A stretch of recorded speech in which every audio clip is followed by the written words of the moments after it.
من ابو تريكه لسيد معوض. مين هيلعب؟ مين هيلعب؟ مين هيلعب؟ اتلعبت. مين هيلعب؟ مين هيلعب؟ ابو تريكه لعب. ابو تريكه لعب. ابو تريكه لعب. ابو تريكه لعب. ابو تريكه لعب. 3-1. محمد ابو تريكه يعيد البسمه الى مستر جوزيه، ويعيد الثقه الى مستر جوزيه، ويعلي حسنا، ويعمل بسمه على جماهير النادي الاهلي وجماهير مصر كلها. مين يصدق؟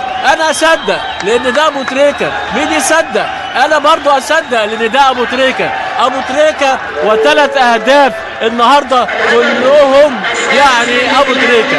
3 النادي الاهلي، 1 مالي. بتلك النتيجه ان شاء الله ان شاء الله يصعد النادي الاهلي الى دوري المجموعات مع رفيقه وحبيبه نادي الزمالك اللي وصل امبارح على حساب المغرب الفاسي.